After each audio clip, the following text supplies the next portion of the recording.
Hello साथियों, मैं BL लूणा मेरे यूट्यूब चैनल स्टडी टाइम में आपका हार्दिक स्वागत करता हूं। हम हिंदी व्याकरण पढ़ रहे थे और उस हिंदी व्याकरण में पिछली जो क्लास थी उसके अंदर हमने उपसर्ग के बारे में देखा था। हमने देखा कि उपसर्ग है वो अलग अलग भाषाओं से हमारे हिंदी में काम में लिए गए। तो हमारी संस्कृत भाषा है, उस संस्कृत भाषा के हमारी हिंदी में 22 उपसर्ग है वो काम में लेते हैं।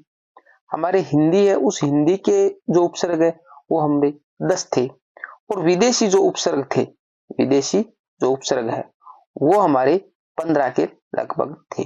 तो ये 22 संस्कृत के, हिंदी के 10 और 15 विदेशी भाषाओं के, ये उपसर्ग है वो हिंदी में हम काम में लेते हैं। इन उपसर्गों के बारे में हमने देखा कि कौन कौन से उपसर्ग होते हैं और उनका क्या क्या अर्थ होता है, जो पिछली क्लास के अंदर हमने देख लिया। इस क्लास के अंदर हम देखेंगे कि वो उपसर्ग लगाकर नए शब्दों का निर्माण कैसे होता है। तो इसके अंदर हम वो सारे शब्द नहीं लेंगे जो उपसर्ग के हैं, इसके अंदर हम वही शब्द काउंट करेंगे जो बार बार एग्जाम में पूछे जाते हैं और अक्सर उनमें गलती होने की संभावना ज्यादा होती है। तो वो जो शब्द है वो हम लेकर देखेंगे कि वो किस प्रकार शब्द बना है, किस प्रकार उनमें से उपसर्ग हम अलग करते हैं। तो इससे पहले अगर आप मेरे चैनल पर नए आए हो, पहली बार विजिट कर रहे हो, तो चैनल को सब्सक्राइब कर ले, बेल आइकन को ऑल पे प्रेस कर ले ताकि मेरे आने वाले हर वीडियो का नोटिफिकेशन आपको मिलता रहे। वीडियो पसंद आती है तो इसको लाइक करें, अपने दोस्तों के साथ में ज्यादा से ज्यादा इसको शेयर करें।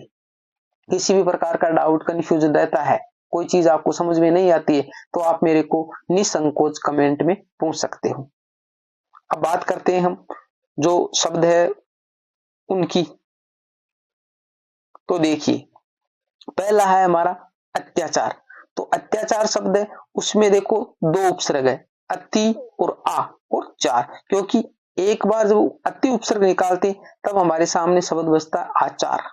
तो आचार में भी आ उपसर्ग और है। तो आपसे इससे क्वेश्चन पूछा जा सकता है कि अत्याचार शब्द में उपसर्ग है तो अति भी दे सकता है अकेला और आ दोनों दे सकता है, ठीक है। ऐसा भी पूछा सकता है निम्न में से कौन से शब्द में 2 उपसर्ग है। तो देखिए, एक ये दे दे और दूसरे शब्द दे दे तो इसके अंदर अति भी हो सकता है और आ भी हो सकता है। तो ये अलग अलग याद रखना। दूसरी बात, इसके अंदर संधि भी हो रही है और संधि हमने पढ़ ली है, क्योंकि अब देखिए आपस में हर टॉपिक है, एक दो टॉपिक एक दूसरे से आपस में जुड़े हुए होते, आपस में जुड़े होते। तो उपसर्ग निकालने से पहले हमारे को संधि का ज्ञान होना जरूरी है। अगर संधि का ज्ञान है, क्योंकि अगर संधि का ज्ञान नहीं है तो इसमें से अत उपसर्ग निकाल देंगे लोग, अत उपसर्ग, क्योंकि अ और त है, फिर या चार ऐसे आगे शब्द लिख देंगे। तो ये संधि का नॉलेज होगा तो ही आप इसमें से अति उपसर्ग निकाल पाओगे। अब कौन सी संधि है ये मेरे को आप कमेंट में बताइए। आप कमेंट करते ही नहीं हो, कैसा भी कमेंट करो, गलत होगा सही होगा कुछ तो होगा, आपको पता भी चलेगा कि भाई हमने कमेंट किया वो सही था या गलत था। तो आप जरूर कमेंट करें। दूसरी बात करें अत्युक्ति। तो देखिए, अतिदन उक्ति, अतिदन उक्ति, इसमें भी संधि है। अधिक्षण, अधिदन इक्षण, यानी अधि उपसर्ग है इसके अंदर और इक्षण मुख्य शब्द है तो इसमें भी क्या है, संधि है। अधीन, अधिदन ईन, इसके अंदर भी संधि है। अन्वीक्षण, अनुदन इक्षण, तो कहने का मतलब संधि का महत्वपूर्ण रोल है हमारे उपसर्गों में। अधिशासी, ये देखिए शब्द, ये आपके शब्द है ना, एक बार मैं यही इरेज करता हूं। ये जो शब्द है ना अधिशासी, ये अधिशासी शब्द कई जगह आप देखना, कई जगह आपको ये अधिशासी शब्द है ना, अधिशासी, ये इस प्रकार लिखा हुआ मिलेगा।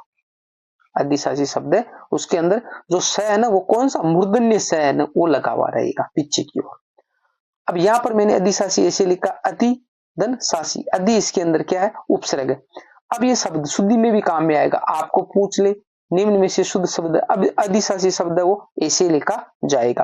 क्यों लिखा जाएगा, क्योंकि अधि है वो तो इसके अंदर से उपसर्ग निकल गया, अधि क्या है, उपसर्ग निकल गया। अब जो शासी शब्द है, अब देखिए ये शासी शब्द है वो शासन से बना है, शासन शब्द इस प्रकार लिखा जाता है। अधिशासी अभियंता इस प्रकार लिखा हुआ था, तो ये शासन शब्द इस प्रकार लिखा हुआ जाता है। तो इस शासन शब्द में से हमने सिर्फ न को ही तो हटाया है, भाई न को हटाया, और ये सास, भाई ये सास तो यही है और इसके अंदर हमने बड़ी की मात्रा लगाई तो अधिशासी इस प्रकार होगा। तो ये शासन शब्द से निकला है, इसलिए ये अधिशासी इस प्रकार लिखा जाएगा, न कि इस प्रकार। तो आप ये भी ध्यान रखना, शब्द शुद्धि में आपके बहुत काम आएगा। आगे देखिए अपंग, अपदन अंग, अनुदित। अब देखो अनुदित है, वो अनुदित इस प्रकार लिखा हुआ नहीं होगा, छोटी मात्रा नहीं होगी अनु के, क्योंकि जब अनुदित लिखा जाएगा अनुदित तो उसके अंदर बड़ी मात्रा होगी। क्यों होगी? क्योंकि छोटा उ और बड़ा ये सॉरी दोनों उ छोटे हैं और ये मिलकर बड़े उ बना है, दोनों मिलकर बड़ा उ बना है। तो पहले हमारे अनुदित शब्द है वो पूरा लिखा होगा तब तो बड़ी मात्रा रहेगी, और जब उसके अंदर से उपसर्ग निकालेंगे तो अनु उपसर्ग है वो छोटा होगा। तो यहाँ पर देखिए उ की मात्रा है और यहाँ पर उ की मात्रा, दोनों मिलकर बड़े उ की मात्रा बन गई, दीर्घ बन गई, तो दीर्घ संधि हो गई। अभ्युदय में देखिए अभिदन उदय, उच्छ्वास में देखिए उत्तदन श्वास, ये भी संधि के सारे संधि के उदाहरण है। अभ्यर्थी अभिदन अर्थी, ये भी संधि का उदाहरण है। आगे देखिए सवस्ति सूदन अस्थि, इसके अंदर भी संधि है। प्रभु, अब देखिए प्रभु शब्द है वो पूरा लिखा होगा तो ऐसे होगा, और फिर इसके अंदर से हम उपसर्ग निकाल देते हैं तो ये पर और ये भू, यहाँ पर भू बड़ा रहेगा और प्रभु ऐसे लिखा जाएगा। तो शब्द शुद्धि में भी आपको ध्यान में रखना। विधवा विदन धवा, तो विदुर विलोम शब्द होता है विधवा का विदुर, तो धवा और दुर। अब आपसे वि तो क्या इसके अंदर उपसर्ग लगा हुआ है, अब जब विधवा का पूछे आपको, विधवा का विलोम शब्द पूछे तब तो आप विदुर कर देते हो, विदुर कर देते हो। पर आपसे पूछ ले कि धवा, धवा का विलोम शब्द है, तो अब देखो धवा है तो इसका विलोम शब्द क्या होगा? दूर होगा। धवा का विलोम शब्द क्या होगा? दूर होगा। क्यों होगा? क्योंकि वी तो इसके अंदर उपसर्ग लगा हुआ है, धवा का विलोम शब्द दूर होता है। अब न्याय निधन आय, पर्यूषण परिधन उष्ण, अवाप्ति अवदन आपति, आच्छादन आदन छादन, ये भी संधि का उदाहरण है। व्यंजन व्यंजन आगम संधि है, उसको मैंने बताया था कि जहां पर भी छ आए तो उसके आगे च का आगमन अपने आप हो जाता है। नियुक्ति निधन युक्ति, दुराचार दुर्धन आचार, इन सारे शब्दों को अच्छे से दिमाग में सेट कर लेना, अच्छे से याद कर लेना, अच्छे से रट लेना, क्योंकि ये वो शब्द है जो बार बार एग्जाम में पूछे जाते हैं। वही शब्द मैंने यहाँ पर लिए है, फालतू का कचरा नहीं है, तो आपको अच्छे से इन शब्दों को रट लेना है। निर्णय निर्धन नए, पर्यटन परिधन अटन, प्रत्याशी प्रतिधन आशी, प्रत्युत्पन्न प्रतिधन उत्पन्न, इसमें भी देखो उत्पन्न, ये आगे और भी निकल जाता है इसमें से, उत्पन्न में से। व्यक्ति विद नक्ति, संतोष समदंतोष, उपन्यास उपदन न्यास, और न्यास में भी निधन आस हो जाता है, निधन आस, इस प्रकार नि उपसर्ग है। तो अब देख ले न्यास शब्द में आपसे पूछ ले कि न्यास शब्द में उपसर्ग है तो आपको पता ही नहीं चलता है, तो इसके अंदर नि उपसर्ग है, निधन आस।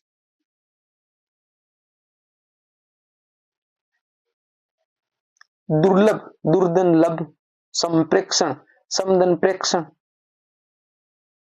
इसमें भी देखो प्रदन इक्षण, इसमें भी यहाँ पर कौन सी संधि हो रही है वो बताना मेरे को आप। अनंग अंदन अंग, अनन्य, एक मिनट, इसके अंदर देखो अन्य धन अन्य नहीं है, ये है अन, इसके हलंत लगा हुआ है, फिर अन्य अनधन अन्य, तो यहाँ पर अन्य नहीं है, यहाँ पर सिर्फ अन्य है, यहाँ पर सिर्फ क्या है? अन्न ही है।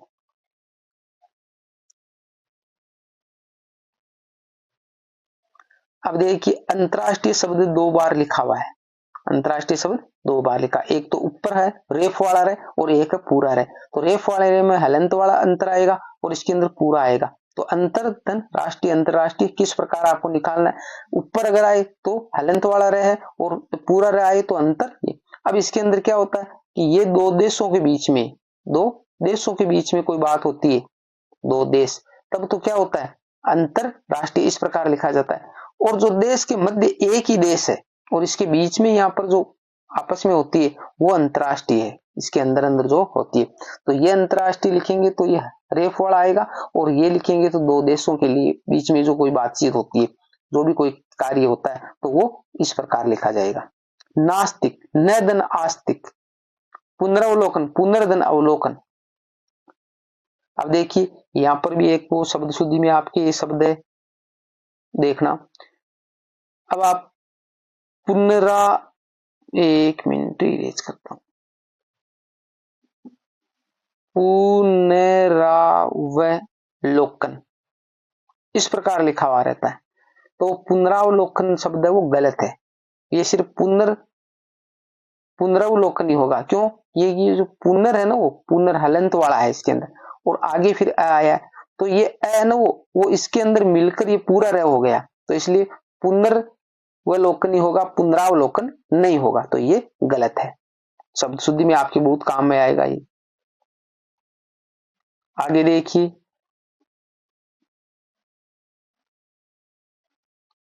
सदाचार, सतधन आचार, 19, उनधन 20, उनका मतलब कम होता है, उनका मतलब क्या होता है? कम, तो 20 से कम।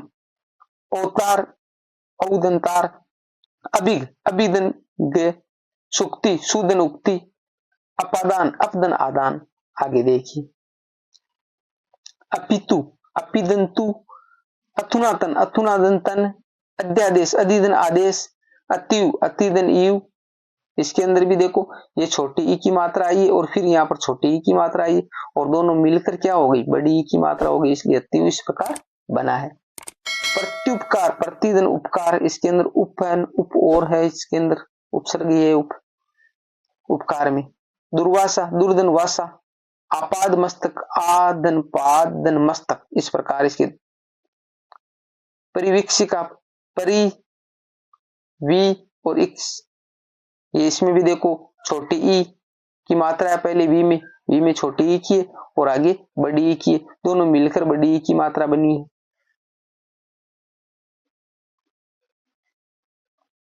लाजवाब, लादन जवाब, नापसंद, नादन पसंद, बेवजह, वेदन वजह, विला वजह, विलादन वजह, ये सारे वो है वो विदेशी भाषाओं के उपसर्ग। बदनाम, बददन नाम, सरपंच, सरदन पंच।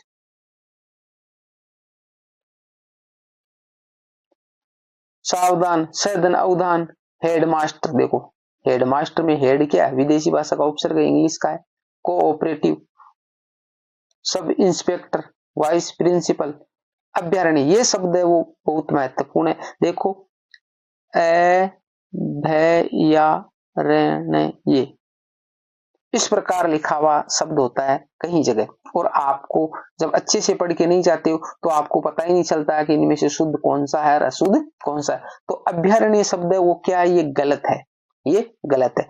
ये अभ्यारण्य है वो इस प्रकार लिखा जाएगा, अभयारण्य, अभ्यारण्य, यानी भय वो पूरा आएगा। क्यों आएगा? देखिए अब इसका मतलब देखो, ए का मतलब होता है नहीं, ए का मतलब होता है नहीं, और ये आ गया भय, फिर आदमी बाद में आया भय, और फिर होता है यहाँ पर अरण्य, यहाँ पर ये संधि हो रही है, दीर्घ संधि हो रही है, क्योंकि ये इसमें से ए निकलता है और इसमें से ए निकलता है, दोनों निकलकर आ बनते, तो यहाँ पर या होता है। तो अभ्यारण्य, अभी ए का मतलब होता है नहीं, भय का मतलब होता है डर, और अरण्य का मतलब होता है जंगल, यानी वो जंगल जिसके अंदर किसी भी प्रकार का डर ना हो, बिना डर बिना संकोच के जीव जंतु है वो विचरण कर सके, उसे अभ्यारण्य बोला जाता है। तो इसलिए अभ्यारण्य शब्द है, इसके अंदर अ, भय और अरण्य इस प्रकार इसके टुकड़े होंगे। ये अभ्यारण्य वो गलत है, समझ गए? तो यहां पर मैंने 62 शब्द लिए हैं, और ये 62 शब्द बहुत ही इंपॉर्टेंट, बहुत ही मोस्ट है। इनमें से एग्जाम में क्वेश्चन अक्सर पूछा जाता है, कहीं तो ऐसे जो शब्द शुद्धि में आपसे पूछा जा सकता है, कहीं उपसर्ग उनसे पूछा जा सकता है, कहीं आपसे संधि से संबंधित पूछा जा सकता है। तो ये सारे शब्द है वो अपने आप में महत्वपूर्ण है। तो ये 2 क्लासें हमने देख ली है, और इन दोनों क्लासों के अंदर हमने जो उपसर्ग है उसको अच्छे से कंप्लीट कर लिया। उम्मीद करता हूँ ये क्लास आपको अच्छी लगी होगी। अगर अच्छी लगी है तो इसको लाइक करें, अपने दोस्तों के साथ में शेयर करें। मिलते हैं अगली वीडियो में, तब तक के लिए जय भीम, जय भारत।